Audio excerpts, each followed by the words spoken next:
ಕೋಲಾರ ಪೊಲೀಸರ ಭರ್ಜರಿ ಬೇಟೆ, ಕಳ್ಳನ ಬಂಧನ. ಹೊಟ್ಟೆ ಮಂಜ ಅಲಿಯಾಸ್ ಚೌಟ್ರಿ ಮಂಜ ಅರೆಸ್ಟ್.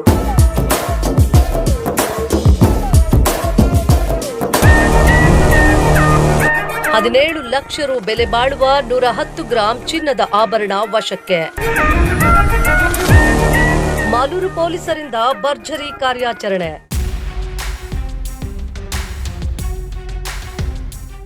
ಕೋಲಾರ ಜಿಲ್ಲಾ ಪೊಲೀಸರಿಂದ ಭರ್ಜರಿ ಕಾರ್ಯಾಚರಣೆ. ಮನೆ ಕಳ್ಳತನ ಹಾಗೂ ಪ್ರಯಾಣಿಕರ ಬಳಿ ಚಿನ್ನದ ಸರಗಳನ್ನು ಕದಿಯುತ್ತಿದ್ದ ಕಳ್ಳನ ಬಂಧನ. ಸುಮಾರು $17 ಲಕ್ಷ ಬೆಲೆಯ 110 ಗ್ರಾಂ ಚಿನ್ನದ ಆಭರಣ ವಶಕ್ಕೆ.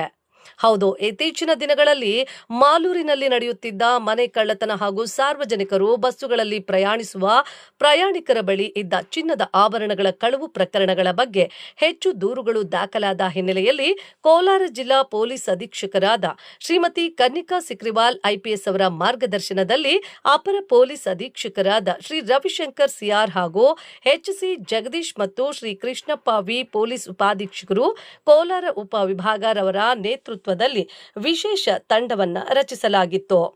ಇನ್ನು ತನಿಖಾ ತಂಡವಾದ ಮಾಲೂರು ಪೊಲೀಸ್ ಠಾಣೆಯ police inspector Shri Ramappa Gutter PSI, Shrimati Shanthamma probationary PSI, Dilip Kumar, Kumari Pavithra ಹಾಗೂ ಎಎಸ್ಐ ಮುನ್ರಾಜು, ರಮೇಶ್ ಬಾಬು, ಮೂರ್ತಿ, ಮುರಳಿ, ನಾಗರಾಜ್, ಪೂಜಾ, ಮೋಹನ್ ಮತ್ತು ಜೀಪ್ ಚಾಲಕರಾದ ಆಂಜನೇಯ, ಅಯ್ಯಪ್ಪರವರು ಕಾರ್ಯಾಚರಣೆ ಇಳಿದು ಮಾಹಿತಿದಾರರಿಂದ ಸಹಾಯದಿಂದ ಬೀಗ ಹಾಕಿರುವ ಮನೆಗಳನ್ನು ಹಗಲಿನ ವೇಳೆಯಲ್ಲಿ ನೋಡಿಕೊಂಡು ರಾತ್ರಿ ವೇಳೆ ಮನೆಯ ಬೀಗ ಒಡೆದು ಕಳ್ಳತನ ಮಾಡುತ್ತಿದ್ದ ಹಾಗೂ ಸಾರ್ವಜನಿಕ ಬಸ್ಸುಗಳಲ್ಲಿ ಪ್ರಯಾಣಿಸುವ ಪ್ರಯಾಣಿಕರ ಬಳಿ ಚಿನ್ನದ ಆಭರಣಗಳನ್ನು ಕದಿಯುತ್ತಿದ್ದ ನೆಲಮಂಗಲ ತಾಲೂಕು ಹೆಸರಘಟ್ಟ ಹೋಬಳಿ ಚಿಕ್ಕನಹಳ್ಳಿ ಗ್ರಾಮದ 45 ವರ್ಷ ವಯಸ್ಸಿನ ಮಂಜೇಶ ಅಲಿಯಾಸ್ ಹೊಟ್ಟೆ ಮಂಜ ಅಲಿಯಾಸ್ ಚೌಟ್ರಿ ಮಂಜ ಬಿನ್ ಸಿದ್ದಗಂಗಾಚಾರ್ಯನ್ನ ಬಂಧಿಸಿ ಆರೋಪಿತನಿಂದ ಸುಮಾರು $17 ಲಕ್ಷ ಮೌಲ್ಯದ 110 ಗ್ರಾಂ ತೂಕದ ಚಿನ್ನದ ವಿವಿಧ ರೀತಿಯ ಆಭರಣಗಳನ್ನು ವಶಪಡಿಸಿಕೊಂಡು ಕಾನೂನು ಕ್ರಮ ಕೈಗೊಳ್ಳಲಾಗಿದೆ.